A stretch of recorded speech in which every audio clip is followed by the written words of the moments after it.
નમસ્તે, હું છું દિલીપ પટેલ। આજે સત્તાને સવાલમાં અનેક પ્રશ્નો ઊભા કરવાના છે।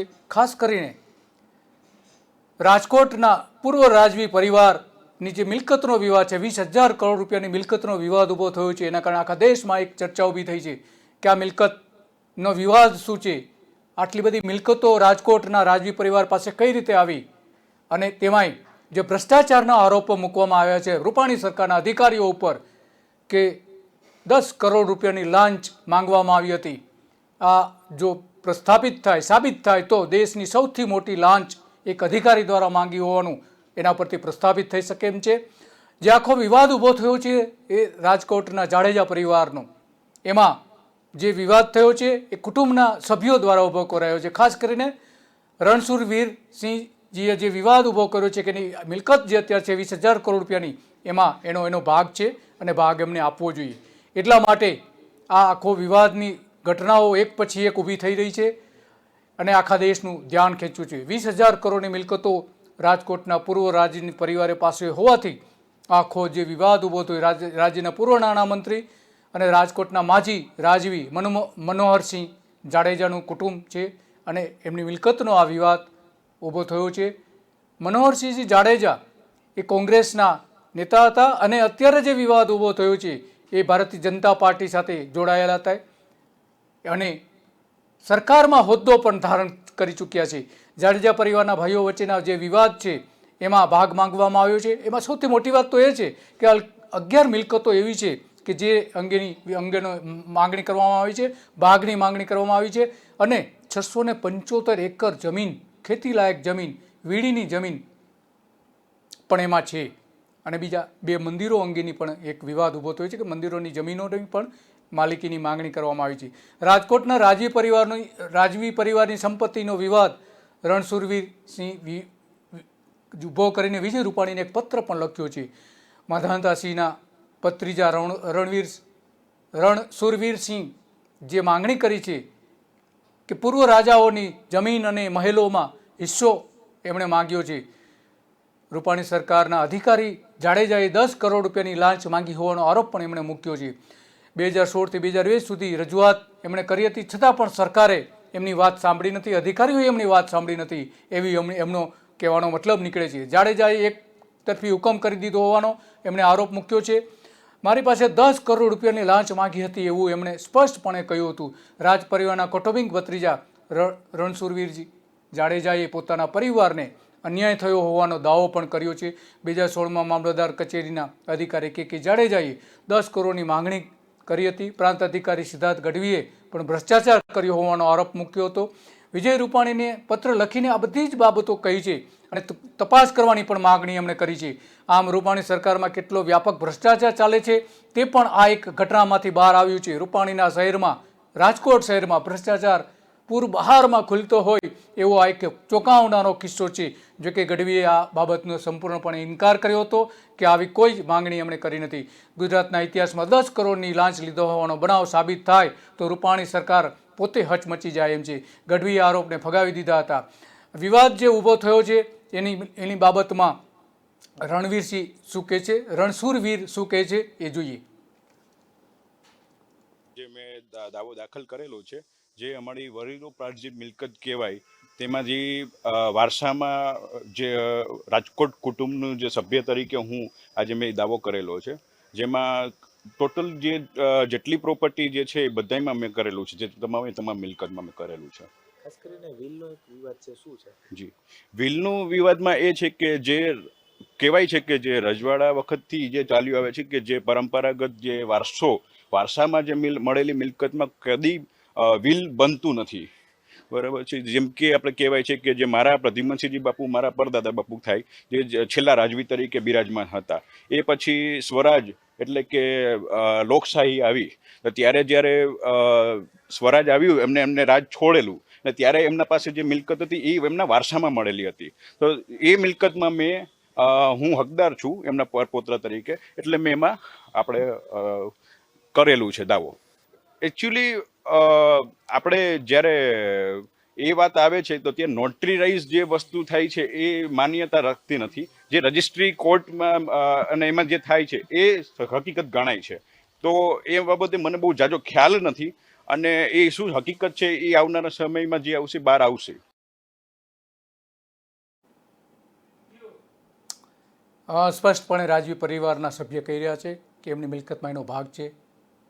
આ વિવાદ લાંબો સમય ચાલશે એવું અત્યારે દેખાઈ રહ્યું છે, કારણ કે 20,000 કરોડની મિલકતનો સવાલ છે. એમાં ખાસ કરીને રાજધરાણાની આ જે મિલકત છે એમાં 877 કરોડની 25 લાખ ચોરસ મીટર જમીન માધાપરની વીડીની છે. 500 કરોડની 30,000 ચોરસ મીટર જમીન પણ એક પેલેસ જે ઊભો છે રણજીત વિલાસ પેલેસ, એનો પણ એની પણ એટલો જ વિવાદ છે. 400 કરોડની જેની કિંમત થાય છે 210 કરોડનું, 1.5 લાખ ચોરસ મીટરની જમીન જે છે રાંદરડા લેક ફાર્મ 200 કરોડનું.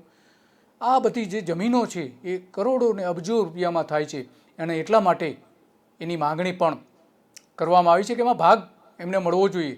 ઉપરાંત મંદિરોનો પણ વિવાદ છે, ચાંદીની બગીઓ છે, 10 વિન્ટેજ કાર છે, અમૂલ્ય એન્ટિક ફર્નિચર છે, રાજના હથિયારો એ સમયે જે હતા હથિયારો પણ છે. આ બધી જ માગણીઓ એમને કરવામાં આવી છે.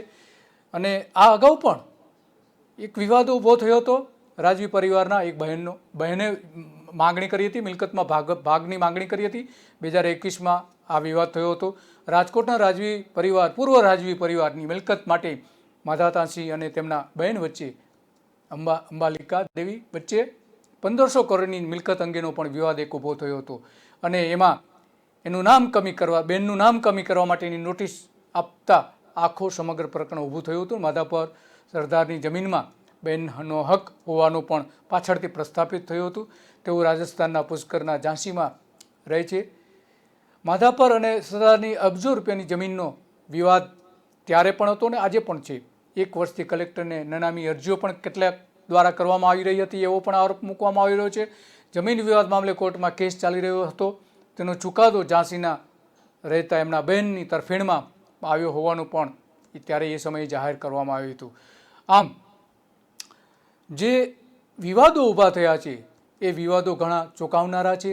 રાજાઓ પાસે કરોડો રૂપિયાની જે મિલકતો છે, 20,000 કરોડ રૂપિયાની જે અત્યારે બજાર ભાવ પ્રમાણે અત્યારે કિંમત ગણાય છે, એટલી મોટી મિલકતો ક્યાંથી આવી? એ લોકોના મનમાં મોટો પ્રશ્ન છે, મોટો સવાલ છે કે આટલી બધી મિલકતો એક રાજકોટ જેવા નાના રજવાડા પાસે આટલી બધી મિલકતો કઈ રીતે આવી, ક્યાંથી આવી, કેમ આવી, શું કારણ છે એનું? એ પ્રશ્નો આજે લોકોના મનમાં ઊભા થયા છે. આ પ્રશ્નો સરકાર પાસેથી, પૂર્વ રાજવી પરિવાર પાસેથી પણ પ્રશ્નો લોકો એનો જવાબ માંગી રહ્યા છે કે આ મિલકતો કઈ રીતે આવી, ક્યાંથી આવી. અને જ્યારે રાજધરાણાની મિલકતો ભારત આઝાદ થયું ત્યારે સરકારો પાસે જતી રહી હતી, તો આ મિલકતો એમની પાસે કઈ રીતે રહી, એ પણ એક મોટો પ્રશ્ન પણ લોકોના મનમાં છે. પરંતુ એ સમયે જે સમાધાન થયા હતા કે પરિવારને એના રાજવી પરિવાર જે છે એમને પોતાનું ગુજરાન ચલાવવા માટે કેટલી મિલકતો આપવી, એના કરારો થયા હતા. સરદાર પટેલ એ માટે ઊંચું મન, મોકળું મન રાખીને પણ રાજવીઓને જમીનો આપી હતી. મહેલો જે હતા એ પણ આપેલા હતા કે જેથી કરીને પોતાનો નિર્વાહ કરી શકે. જમીન મહેસૂલ તરીકે ત્યારે જે આ બધી મિલકતો જે છે એ કઈ રીતે ઊભી થઈ હતી, એ જમાનામાં કઈ રીતે ઊભી થઈ? એમાં સૌથી મોટું જે ઇતિહાસમાં નોંધ થયેલી છે, એમાં સૌથી મોટી જમીન મહેસૂલ તરીકે જાણીતું હતું. ગુજરાતમાં કેશુભાઈ પટેલની સરકાર આવી પછી જમીન મહેસૂલ રદ કરી દેવામાં આવ્યું, નાબૂદ કરી દેવામાં આવ્યું. પણ ત્યાં સુધી તો જમીન મહેસૂલ સૌથી મોટી આવક હતી. રાજની સૌથી મોટી આવક ગણાતી હતી. એમાં રાજાશાહીના સમયમાં સૌથી મોટી હતી. રાજકોટની મુખ્ય આવક જ એ સમયે ખેડૂતોની જમીન, ખેડૂતોની મહેસૂલમાંથી થતી હતી. તેમાં રાજાની પોતાની જમીન અને બારખાલી જે જમીન ગણવામાં આવતી એ પણ હતી. બારખાલી જમીન રાજાના ભાઈઓને અપાતી હતી, જે ગરાસની જમીન પણ કહેવાતી હતી. રાજકોટની આવક ભાગ બટાઈ અને વિગરોટીથી થતી હતી. વિગરોટી ખેડૂતો ઉપરનો કર હતો. ખેડૂતોની ઉપજનો હિસ્સો રાજા લઈ જતા હતા.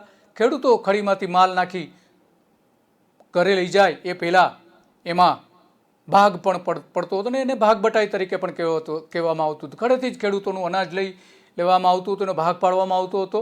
અને લગભગ 25 થી 33% સુધીનું એ અનાજ સૌરાષ્ટ્રના મોટાભાગના રાજમાં હતું. સૌરાષ્ટ્રના રાજ્યમાં હતું એવું ઇતિહાસની નોંધમાં પણ છે. 20મી સદીમાં પછી માત્ર રોકડ વ્યવહારો શરૂ થયા હતા. સૌરાષ્ટ્રના ખેડૂતોએ જમીન મહેસૂલ સહિત 60% વેરો ભરવો પડતો હતો એ સમયે.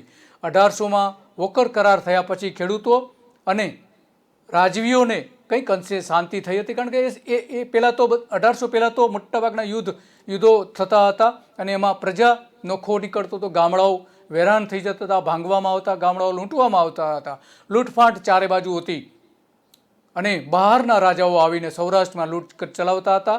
સ્થાનિક રાજાઓ પણ અંદરો અંદર લડીને પણ એ લૂંટ ચલાવતા હતા. 1820-22માં રાજકોટમાં બ્રિટિશ રાજની કોઠી સ્થપાઈ હતી. ત્યાર પછી પ્રજા સુખી થઈ હતી. મરાઠાઓ અહીં આવીને આક્રમણ કરીને રાજકોટના રાજાઓ પાસેથી પૈસા લઈ જતા હતા. રાજકોટના રાજવીઓએ પણ એ સમયે સમાધાનો કરવા પડ્યા હતા. એટલા માટે એ સમયે મોટા વેરાઓ પણ લેવામાં આવતા હતા. સૌરાષ્ટ્રમાં 222 રાજવીઓ હતા, જેમાં 46 એવા રાજવીઓ હતા કે જે 5 કિલોમીટરનું રાજ્ય માંડ ધરાવતા, 5 કિલોમીટર કે જે એક ગામનું ગણી શકાય એવા પણ 46 રાજાઓ હતા. સત્તા મેળવતાની સાથે સત્તા મેળવવી હોય કે ટકાવી રાખવી હોય તેમનું એકમાત્ર ધ્યેય હતું એ સમયે. સૌરાષ્ટ્રમાં મારે તેની તલવારનું રાજ હતું. આ બધી જે બાબતો હતી, સર્વત્ર અવિશ્વાસ હતો. એના કારણે રાજાઓ અને પ્રજા વચ્ચે સંકલન ન હતું. પ્રજા પાસેથી પણ ઊંચો કર વસૂલવામાં આવતો હતો અને એ કર વસૂલ્યા પછી આ રાજાઓ જે હતા, સૌરાષ્ટ્રના રાજાઓ, તે ખંડણી પેટે બીજા રાજાઓને, બહારના રાજાઓને, ખાસ કરીને મરાઠા, અંગ્રેજો અને મુસ્લિમ સલ્તનતને ખંડણી ચૂકવવી પડતી હતી. આ બધી મળીને લગભગ 9.80 લાખ રૂપિયા જેવી એ ખંડણી હતી 1810માં. મરાઠાઓને પણ એ ખંડણી ચૂકવવામાં આવતી હતી. આટલી ખંડણી મરાઠાઓને મોટાભાગની ચૂકવવામાં આવતી. ત્યાર પછી અંગ્રેજોને પણ ચૂકવવામાં આવતી હતી. ત્યારે ઘઉંનો જે 1 કિલોનો ભાવ 2 પૈસા હતો, આજે 20 રૂપિયા કિલો છે. અનાજના હિસાબે તે ખંડણી 1000 કરોડની ખંડણી થાય છે આજના હિસાબે. જોઈએ આપણે આ અંગેનો એક અહેવાલ. VO1 18મી સદીમાં પ્રથમ મુઘલોએ અને પછીથી મરાઠાઓએ સૌરાષ્ટ્રને બરબાદ કર્યું. રાજપૂતોએ ગુજરાત બહારના રાજાઓને ખંડણી આપવી પડતી હતી. દર વર્ષે લશ્કર લઈને આવતા અને રાજપૂતો પાસેથી પૈસા પડાવીને જતા રહેતા હતા. ખંડણી મુલકગીરી તરીકે ઓળખાતી હતી. મરાઠાઓએ સૌરાષ્ટ્રમાં સૌ પ્રથમ તેમને કાઠીઓ સાથે સંઘર્ષમાં આવવું પડ્યું હતું. રાજપૂત રાજાઓ નકમસ્તકે શરણે થઈ ગયા અને ખંડણી આપવા લાગ્યા હતા. મરાઠાઓએ સૌરાષ્ટ્રમાં પ્રથમ ચડાઈ 1722માં કરી હતી. મરાઠાઓએ સૌરાષ્ટ્રનું નામ બદલી કાઠીવાડ કર્યું હતું. ત્યારથી રાજકોટ સહિત સૌરાષ્ટ્રના તમામ રાજાઓ મરાઠાઓને ખંડણી ચૂકવતા હતા અને નીચી નજરે રાજ કરતા હતા. સૌરાષ્ટ્રના રાજાઓ પાસેથી ખંડણી ઉઘરાવવાનું કામ ગાયકવાડ અને પેશવાના લશ્કરો કરતા હતા. ત્યારથી સૌરાષ્ટ્રના રાજપૂત રાજાઓએ ખંડણી આપવી પડી હતી. ન આપે તો યુદ્ધનો સામનો કરવો પડતો હતો. પણ સૌરાષ્ટ્રના એક પણ રાજાએ યુદ્ધ કર્યું ન હતું. ભાવનગરના રાજાએ યુદ્ધ કર્યું કે જેમાં મરાઠાઓ સામે હાર થઈ હતી. જે ખંડણી ન આપે તે વિસ્તારને ઉજ્જડ કરી નાખવામાં આવતો હતો. વડોદરા ગાયકવાડ ખંડણી ઉઘરાવતા હતા. વડોદરાના મહેલો બન્યા છે તે સૌરાષ્ટ્રના રાજાઓએ આપેલી ખંડણીમાંથી બન્યા છે. સૌરાષ્ટ્રના મોટા રાજ્યો પ્રજા પર જુલમ કરતા, અન્યાય કરતા હતા, જેથી સામ્રાજ્યવાદ સામે સૌરાષ્ટ્રના નાના રાજાઓએ અંગ્રેજોને કાઠી અને રાજપૂતોના ત્રાસમાંથી છોડાવવા સૌરાષ્ટ્રમાં આવવા કહ્યું હતું. કારણ કે ભાવનગર રાજ 12,000 કોરી માંગતું હતું. ત્યાર પછી અંગ્રેજો રાજકોટ આવ્યા અને રાજાઓએ કેટલી ખંડણી આપવી તેના કરાર કર્યા, જે વોકર કરાર તરીકે જાણીતો હતો. તો ત્યાર પછી રાજપૂતો પ્રજા પાસેથી ખંડણી ઉઘરાવતા ઓછા થઈ ગયા હતા. 153 નાના રાજાઓ મોટા રાજાઓને ખંડણી આપતા હતા. તો 1807માં દરેક રાજાઓએ મરાઠાઓના વડોદરાના રાજાને કેટલી ખંડણી આપવી તેની રકમ નક્કી કરવામાં આવી અને પછી હુમલા બંધ થયા. ત્યાં સુધી સૌરાષ્ટ્રમાં સતત યુદ્ધો થતા રહેતા અને પ્રજા ખુવાર થતી રહેતી હતી. 9,80,000 રૂપિયા 1810માં મરાઠાઓને ખંડણી સૌરાષ્ટ્રમાંથી ચૂકવી હતી. ત્યારે ઘઉંનો 1 કિલોનો ભાવ 2 પૈસા હતો. આજે 20 રૂપિયે લોકો ઘઉં ખરીદે છે. આજના હિસાબે તે ખંડણી 1,000 કરોડની ખંડણી થાય છે. ત્યારે 10 લાખ રૂપિયાની ખંડણી આપવામાં આવતી હતી. આ જે ખંડણી છે મોટાભાગની રાજાઓની જે આવક હતી એના 10થી 20% સુધીની હતી. એનો મતલબ એ છે કે તો રાજાઓની આવક કેટલી બધી હતી ને એ આવકમાંથી જ આ બધા મહેલો પણ ઊભા થતા હતા, સંપત્તિઓ વસાવવામાં આવતી હતી. રાજાઓની પોતાની સંપત્તિઓ હતી. મોટાભાગની તો સંપત્તિ આખા રાજની જે ખેડૂતો જમીન ખેડતા હતા એ પણ રાજવીઓની જ જમીન હતી. પરંતુ ભારત આઝાદ થયું, સૌરાષ્ટ્ર રાજ્યની સ્થાપના થઈ પછી એ જમીન જે છે એ ખેડૂતોને આપવાનો ઢેબરભાઈએ ઠરાવ કર્યો હતો અને ખેડૂતોને જમીન આપી દીધી હતી. ત્યાર પછી જ ખરેખર તો ખેડૂતો માલિક થયા હતા જમીનના, પણ એ પહેલાં તો ખેડૂતો મોટા ભાગની જે ખેડૂતોની જમીન હતી રાજાઓની હતી. અને એમાંથી કેટલો કિસ્સો જ્યારે ભારત આઝાદ થયું ત્યારે રાજાઓને પોતાના કુટુંબના નિભાવ માટે આપવામાં આવ્યો હતો. માત્ર આ ખંડણી જ નહીં પણ એના અગાઉ પણ ઘણા બધા સમાધાનો રાજાઓએ કર્યા હતા. રાજકોટ અને આસપાસના જે નાના નાના રાજાઓ હતા એ મોટા ભાગના જામનગરના વંશજો હતા. જામ સતાજીએ જામનગર રાજ્યની સ્થાપના કરી હતી. ત્યારે એ સ્થાપના પછી થોડા જ સમયમાં એમણે મુગલ સેનાએ જૂનાગઢ ઉપર જે આક્રમણ કર્યું હતું ત્યારે સતાજીએ મુગલ સેનાને પણ મદદ કરી હતી આક્રમણ કરવા માટે અને પોતાનું રાજ્ય 1.5 વર્ષ પછી પાછું મેળવ્યું હતું. જામનગરને મુગલોનું ખંડિયા રાજ્ય બનાવી દેવાયું હતું. ત્યારે પુત્ર વિભાજીએ રાજકોટ, ચીબડા અને સરદાર પર આક્રમણ કરીને જીતી લીધા હતા. પછી સ્વતંત્ર રાજકોટ રાજ્યની સ્થાપના 1608માં થઈ હતી. રાજુ રસંધીના નામ ઉપરથી રાજકોટ નામ પડ્યું હતું. 1720માં મુગલોએ રાજકોટ પણ જીતી લીધું હતું. 1822માં રાજકોટ રાજાઓએ બ્રિટિશ કોઠી સ્થાપવા માટેની જમીન આપી હતી. રાજકોટની અંદર જ જમીન સ્થાપી હતી, બ્રિટિશરોએ સ્થાપી હતી. 1200માં ખીલાજીએ સોમનાથ મંદિર તોડ્યું હતું અને 1400માં રા ખેંગારે મુસ્લિમ રાજાને ખંડણી આપવાનું શરૂ કર્યું હતું. સૌરાષ્ટ્રમાં 193 રાજ્યો એ સમયે હતા અને તાલુકાઓ પછી 134 પાસેથી તે ખંડણી વસૂલ કરવામાં આવતી હતી. આ રાજ્યોમાં નવાનગર, જામનગર, ભાવનગર, ધ્રાંગધ્રા, ગોંડલ, મોરબી, પોરબંદર જેવા મોટા રાજ્યો પણ સમાવેશ થતો હતો. 1814માં જામે બ્રિટિશ સેનાને બોલાવી હતી અને કર્નલ ઈસ્ટની સરદારી હેઠળ જોડિયા ઉપર ચડાઈ કરી હતી. મરાઠાઓને 1.50 લાખ ખંડણી કોરીની ખંડણી પણ એ સમયે આપી હતી. 80,000ના સૈન્ય સાથે મરાઠાઓના આક્રમણો એ સમયે થતા હતા. છતાં જામનગર, રાજકોટ, મોરબી એક કુટુંબ હોવા છતાં એક થઈને લડ્યા નહોતા. ભૂચર મોરીનું એક જે યુદ્ધ થયું હતું એમાં પણ વિખવાદો થયા હતા અને મોટી શહીદી વહોરવી પડી હતી. સિંહોરમાં યુદ્ધ થયું અને મરાઠાઓને પરત ફરવું પડ્યું હતું. સિંહોરમાં ભાવનગરના રાજાઓએ યુદ્ધ કર્યું હતું અને મરાઠાઓ જે રીતે ભાગવું પડ્યું હતું એવું બીજા રાજ્યોમાં થઈ શક્યું નહોતું. મરાઠાઓ માટે વાજબી ખંડણી નક્કી કરવા માટે અંગ્રેજોનું સૌરાષ્ટ્રમાં આગમન થયું હતું. આમ સૌરાષ્ટ્રના રાજવીઓએ અંગ્રેજોથી લઈને જે બધી બાબતો થઈ હતી એ તમામ વિગતો એ સમયે નોંધાયેલી છે અને આજે એક ઇતિહાસ બની ગયો છે. કારણ કે ગાયકવાડને એ સમયે 37,000થી લઈને 1.50 લાખ સુધીની ખંડણી ચૂકવવામાં આવતી હતી. ભાવનગર રાજ્ય છે એ પણ 1.5 લાખની ખંડણી ચૂકવતું હતું.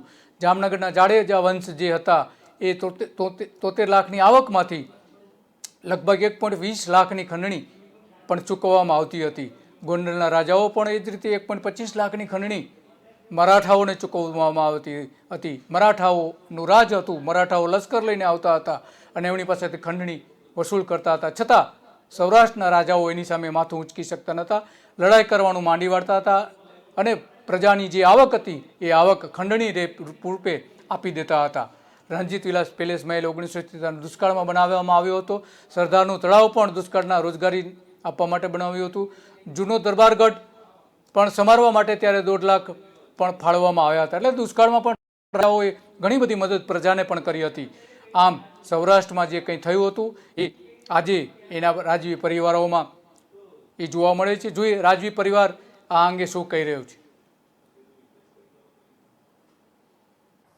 રાજકોટ રાજ પરિવારની એક આગવી પ્રતિષ્ઠા છે અને રાજકોટ રાજ્યના પૂર્વ રાજવીઓ જેમ કે પ્રદ્યુમનસિંહજી બાપુ કે જે છેલ્લા રાજવી હતા કે જેને વિલીનીકરણ માટે રાજકોટ રાજ્ય સરદાર વલ્લભભાઈ પટેલ સાહેબને સોંપ્યું, અને મારા પિતાશ્રી મનોહરસિંહજી બાપુ, આ બધા જ રાજવીઓની આપ એ જુઓ તો એક દીર્ઘદ્રષ્ટિ, સમય સૂચકતા, વ્યવહાર અને વિઝનરી ક્વોલિટીઝથી ભરપૂર આ રાજવીઓએ એમના એડમિનિસ્ટ્રેશનમાં, એમના મેનેજમેન્ટમાં, એમના ગવર્નન્સમાં એક આગવી ઓળખ એક પ્રાપ્ત કરેલી છે.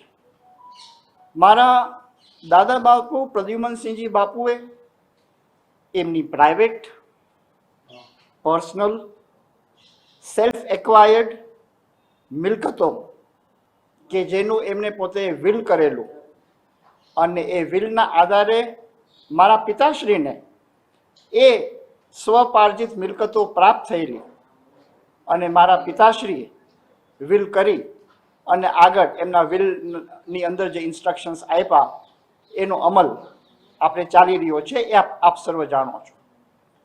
જ્યાં સુધી અમારા ભત્રીજાની વાત છે ત્યાં સુધી આપના માધ્યમ દ્વારા એ મને કહેવામાં કોઈ અતિશયોક્તિ નથી લાગતી કે રણછોડસિંહજીનો હક છે એ એમના પિતાશ્રી અનુરુદ્ધસિંહજી પાસેથી પ્રાપ્ત થાય છે.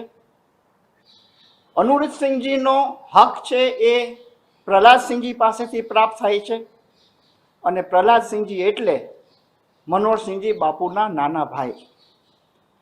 પ્રદ્યુમનસિંહજી બાપુ એટલે પ્રહલાદસિંહજીના પિતાશ્રી મારા દાદા બાપુ, the last ruler of Rajkot, એમને પોતાની હયાતીમાં જ પ્રહલાદસિંહજીને એમનો હિસ્સો આપી દીધેલ હતો. પ્રહલાદસિંહજીના પુત્ર અનિરુદ્ધસિંહજી એમને પણ પોતાનો હિસ્સો એમની હયાતીમાં આપી દીધેલ હતો અને એની કબૂલાત પણ અનિરુદ્ધસિંહજીની થયેલ છે.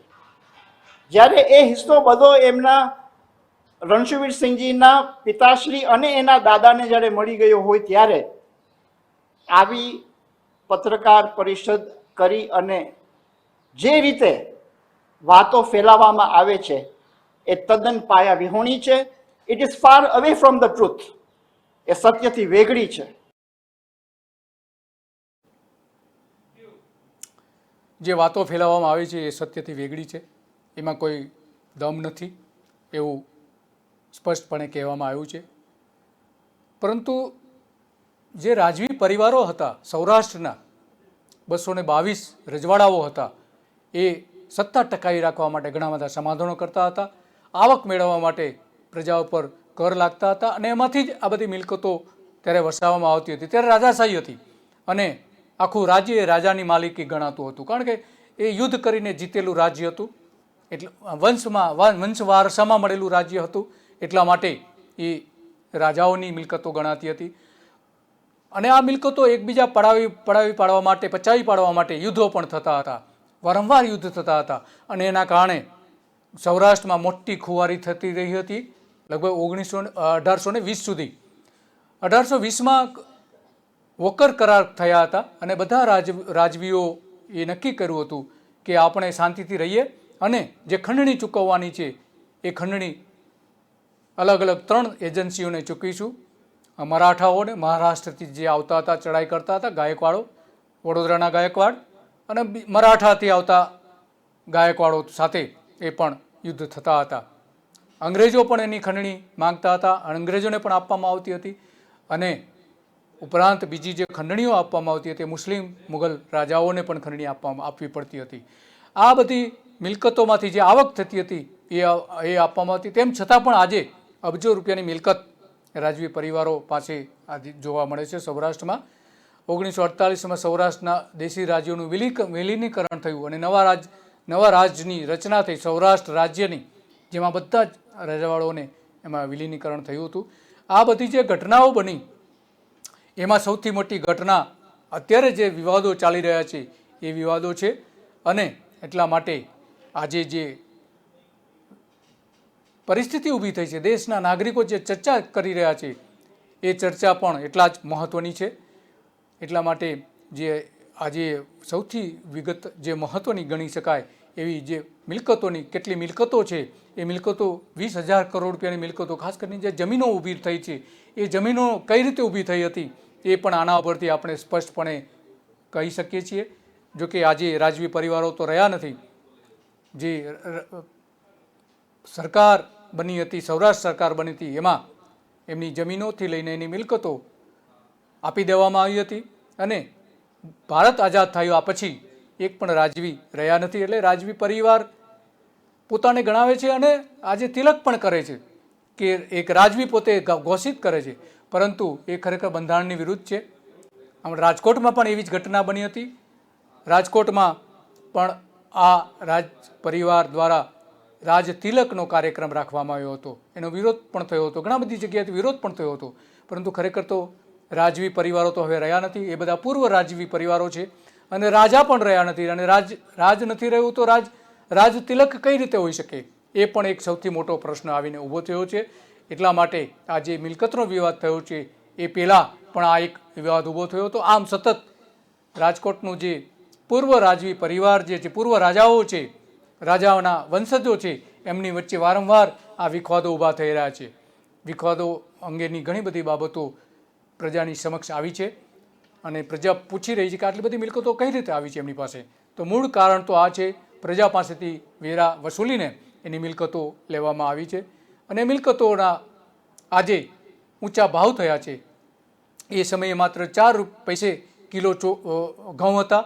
આજે એ જ ઘઉં જે છે એ 20 રૂપિયે કિલો ઘઉં મળે છે. એની સરખામણીમાં આજે જોઈએ તો એ સમયે જે મિલકતો હતી એની મિલકતોની ઘણી બધી કિંમત થઈ ગઈ છે. અને એટલા માટે આજે 20,000 કરોડ રૂપિયાની મિલકતો દેખાય છે અને એટલા માટે વિવાદ થાય છે. અને કુટુંબ પણ એટલા માટે જ વિવાદ કરે છે મિલકતોની કિંમત વધવાના કારણે.